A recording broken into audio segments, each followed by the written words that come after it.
Look around. Many of the most successful people, those with the prestigious titles, the high salaries, and the beautiful offices, are living lives of profound, quiet misery. They are trapped. Their success, built with immense effort and sacrifice, has become a beautiful, gilded cage. They have mastered the external world only to lose their internal soul. Why does this happen? We are told that hard work and ambition lead to freedom. But for many, success is not a liberation. It is the ultimate form of self-betrayal, orchestrated by a merciless warden, the inner tyrant. To understand this deep psychological trap, we turn to the vast wisdom of Carl Jung. Jung showed us that the greatest threats to our freedom do not come from external forces, but from the psychological complexes we create to protect ourselves. When a career becomes a cage, it is usually because the psychic energy of the individual is being dominated by a tyrant built from a rigid persona, a rejected shadow, and an underdeveloped inferior function. This inner tyrant compels you to chase titles you don't care about, maintain an image you despise, and avoid the risks necessary for your soul's growth. It turns your potential into a prison sentence. This video is not about quitting your job. It is about reclaiming your psychic sovereignty. We will explore the 4 critical stages of Jungian analysis required to identify and dismantle the inner tyrant, allowing you to transform your relationship with your work and align your career with the terrifying demands of individuation. Let's open the door to the cage. Stage 1. The persona as tyrant, when your mask becomes your master. The first, most common architect of the career cage is the persona. In Jungian psychology, the persona is the psychological mask you wear in public, the carefully constructed social identity designed to make a favorable impression on the world and fit into a specific social context. It is the image of the professional, the successful executive, the dedicated artist, or the reliable team member. In a healthy individual, the persona is a necessary, flexible interface. It allows us to function efficiently in society without exposing the raw, messy totality of our inner lives. But in the case of the golden cage, the persona has become autonomous. It has gained independence and authority over the individual's entire life. It transforms from a useful servant into a tyrannical master. The moment your career becomes a cage is the moment you begin to mistake your mask for your soul. You are no longer playing the role of the successful lawyer or the dedicated doctor. You are the role. The external image dictates your internal reality. The tyrannical persona demands constant maintenance and affirmation, and it forces you into a specific, rigid pattern of behavior, feeling, and even thought that serves only its image. This tyranny manifests in several destructive ways. The loss of psychological fluidity. The persona tyrant is defined by rigidity. It dictates which emotions are allowed, which opinions are safe, and which ambitions are approved. You are trapped in a narrow, prescribed range of existence. If your persona is the confident leader, you are forbidden to show doubt or vulnerability, even when necessary. If your persona is the stable provider, you are forbidden to pursue a financially risky creative passion.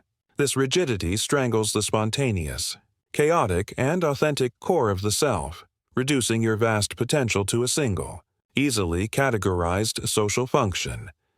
The tyranny of the unattainable. Goal: the persona's appetite is insatiable. Because it is an image and images are inherently empty, the persona demands constant external reinforcement. This creates the unending neurotic drive for more status, more recognition, and more material reward. This is why successful people often find themselves pursuing a next, higher title they don't actually want. They are feeding the persona, not the soul. The persona defines success as perpetual advancement, making the present moment always inadequate and turning every achievement into a temporary staging ground for the next stressful performance. The cage is always being built higher, with the individual frantically laying the bricks. The fear of persona collapse. The ultimate fear of the persona tyrant is exposure. The individual is terrified that the carefully constructed image will crack, revealing the complex, flawed, and authentic person beneath. This fear locks the person into the cage. The job, the title, and the salary are no longer sources of satisfaction. They are indispensable props required to maintain the illusion. The person stays in the cage not because they like the walls, but because they believe that to step outside would lead to social shame, total rejection, and the psychological dissolution of the self they have come to mistake for their identity. The psychological task. The first step toward liberation is a brutal act of differentiation. You must consciously distinguish yourself from your persona. This begins with asking difficult public-facing questions. Who would I be if I lost my title tomorrow? What choices would I make if I had no one to impress? This act of separation is not about abandoning your social role, but about recognizing it as a tool, not a master. The persona must be consciously downgraded from an autonomous complex to a flexible functional unit under the command of the true, deeper self. Stage 2. The shadow in the workplace, the retaliation of the repressed self. If the persona builds the visible walls of the cage, the shadow provides the crushing internal pressure that makes life within those walls unbearable. The shadow, in Jungian terms, is the unconscious reservoir of all the qualities, impulses, and desires that the ego, often guided by the rigid persona, has deemed unacceptable and suppressed. In a highly professionalized, rational, and success-driven career, the shadow is often immense, housing everything that is messy, emotional, irrational, or creatively anarchic. When the persona rigidly dictates that you must be rational and compliant, the shadow collects the repressed rage, the desire for wild freedom, the urge for unprofessional expression, and the contempt for the very system you serve. The tragedy of the career cage is that the shadow does not simply disappear.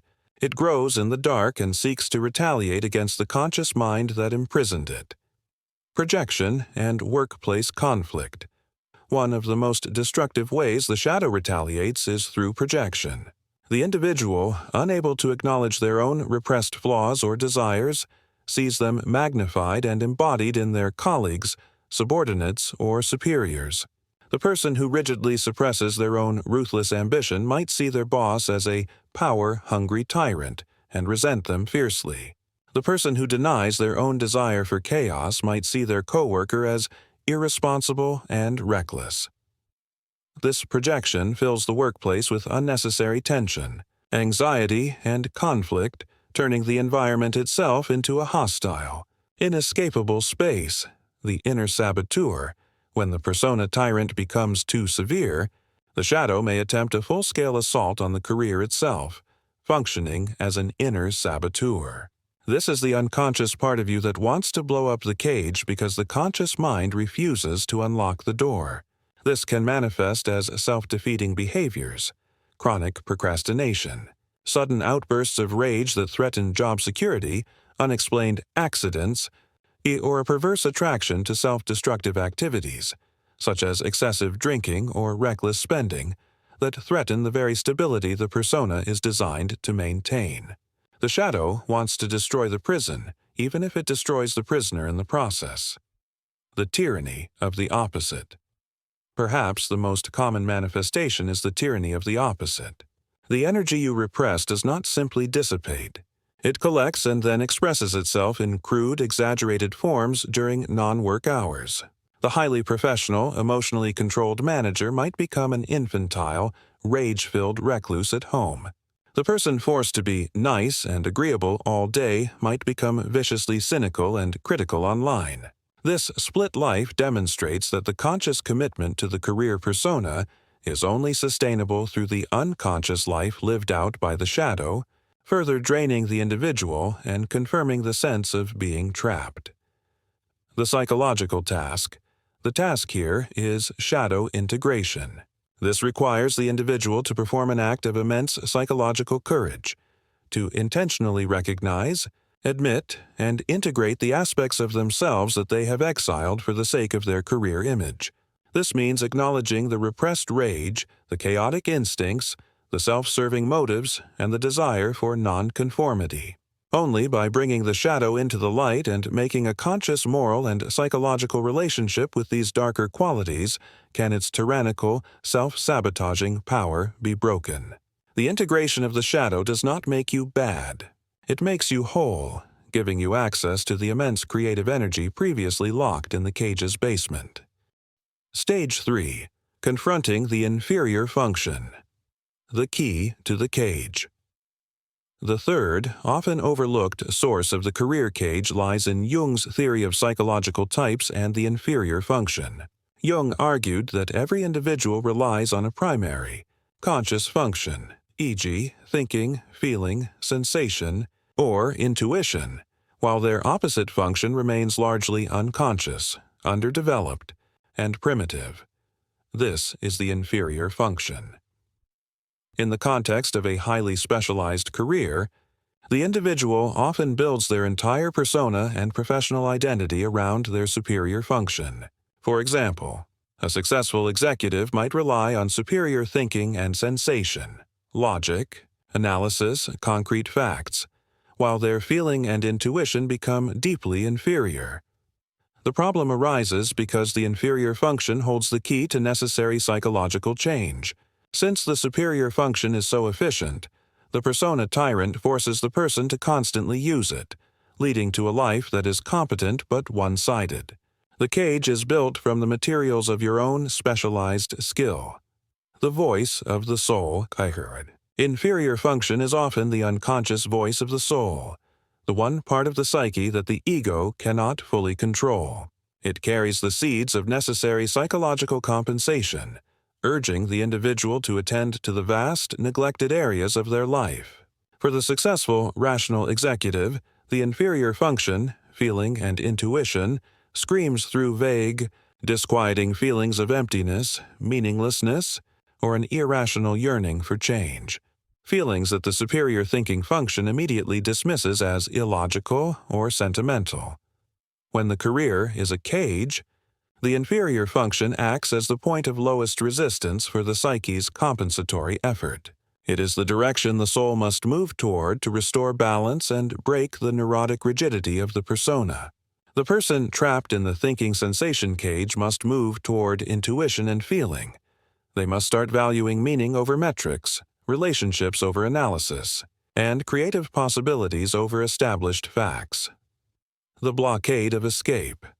The tragedy is that the persona tyrant views the inferior function as a threat to professional competence. The successful thinking executive is terrified of making decisions based on gut feelings, intuition, or sentimental concerns, feeling. Their entire identity rests on avoiding the awkwardness and incompetence that comes with engaging their inferior function. They know how to succeed using their superior function, but they are clumsy, embarrassed, and intensely fearful when forced to use the primitive, childish inferior function. This fear creates a powerful psychological blockade. The escape from the cage is often through a path that requires the person to use the function they hate and fear the most, a move into an unfamiliar, creative, or emotionally honest space. The cage is safe because the familiar superior function works here. Freedom is terrifying because it means being a beginner again, using the clumsy tools of the inferior function. The psychological task. The task here is to consciously suffer the inferior function.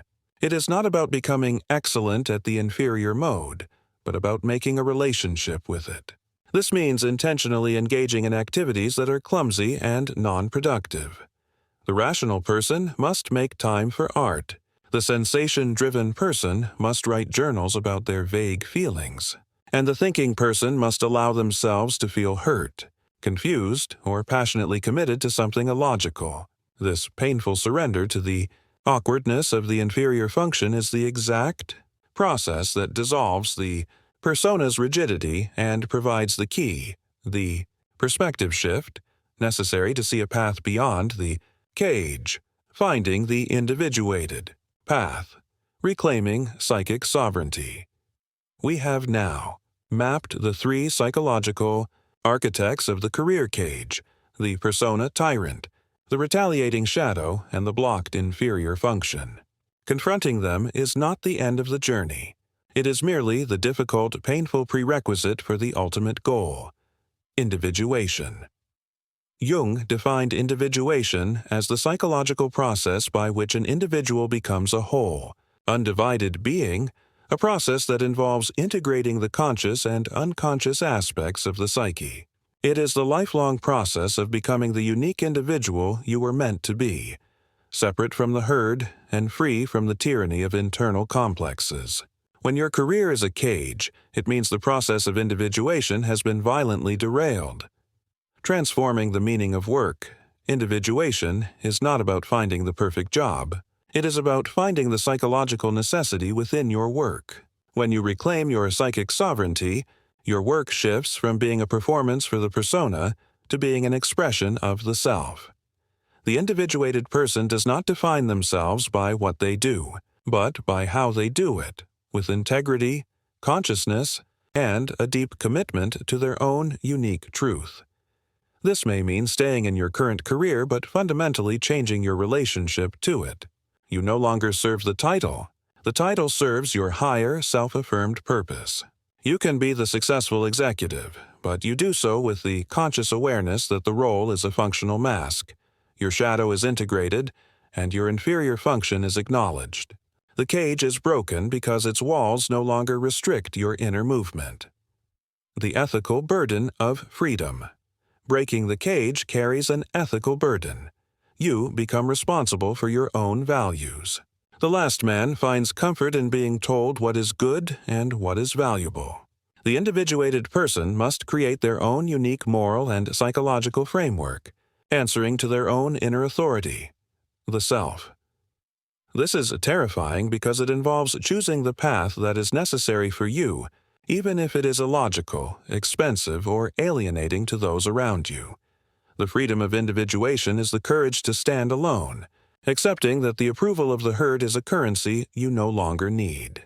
This freedom is the ability to walk away from the golden cage, the high salary, the prestige, the security, the moment it begins to compromise the integrity of your soul.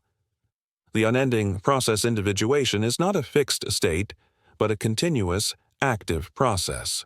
The inner tyrant will always try to rebuild the cage in new, subtler ways. The commitment to freedom is the commitment to continuous self-confrontation, ensuring that your conscious choices are always striving toward the wholeness demanded by the unconscious. The job is not to be happy, safe, or comfortable. The job is to be whole. The career cage only locks from the inside. The key has been available to you all along, hidden in the awkward truth of your repressed emotions, the chaos of your shadow, and the terrifying demands of your undeveloped function. Now you know where to find it. Take the key. Unlock the door. Begin the difficult, necessary work of becoming whole. This is the path to true strength. This is the continuous building of the inner citadel. Thank you for joining me on this psychological journey. If you are ready to reclaim your psychic sovereignty, please subscribe to the Inner Citadel and join our community. Until next time, be dangerous, be whole.